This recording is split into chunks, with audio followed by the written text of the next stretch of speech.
Hello అండి, ఇవాళ నేను అమ్మమ్మల కాలం నాటి ఉప్పుడు పిండి తయారు చేస్తున్నా చూడండి. పాతకాలం వాళ్ళు చాలా బాగా ఇదే చేసుకునేవాళ్ళు, ఉప్పుడు పిండి చేసుకుని తినేవాళ్ళు. మా అమ్మమ్మ మాత్రం ఎప్పుడు చేస్తూ ఉండేది.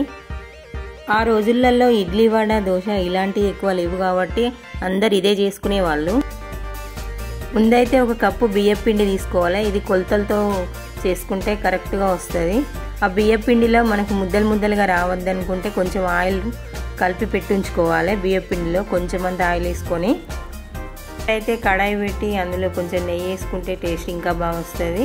పోపు గింజలు, శనగపప్పు, మినప్పప్పు, పల్లీలు, ఎండుమిర్చి, కరివేపాకు,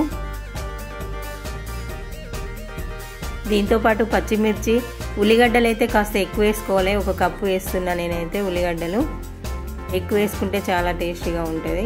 ఇవన్నీ కొంచెం ఫ్రై చేసుకోవాలి. ఇంత ఉప్పు కూడా ఇప్పుడే వేసుకోవాలి. కొంచెం అల్లం తురుము కూడా వేసుకోవాలి, టేస్ట్ బాగుంటుంది. ఈ విధానం అయితే కొంచెం ఉప్మా తీసుకున్నట్టే ఉంటుంది. ఇక్కడంతా పసుపు వేసుకోవాలి, కలర్ అయితే బాగా వస్తుంది. ఇవన్నీ మగ్గిపోయిన తర్వాత అందులో వాటర్ వేసుకోవాలి. ఆ వాటర్ అంటే ఒక కప్పు బియ్యం పిండి తీసుకున్నాం కదా, అదే కప్పుతో వాటర్ పోసుకోవాలి. వాటర్ అంతా మరిగేదాకా మూత పెట్టి ఉంచి మరిగిన తర్వాత ఈ ఆయిల్ కలిపి పెట్టుకున్న పిండిని అందులో వేయాలి. ఉండలు కట్టకుండా బాగా కలిపి మూత పెట్టుకోవాలి. అంతే, కొత్తిమీర వేసుకొని 5 నిమిషాల వరకు మూత పెట్టేసి సిమ్లో పెట్టి ఉంచాలి. అయిపోయిందండి గుమగుమలాడే ఉప్పుడు పిండి.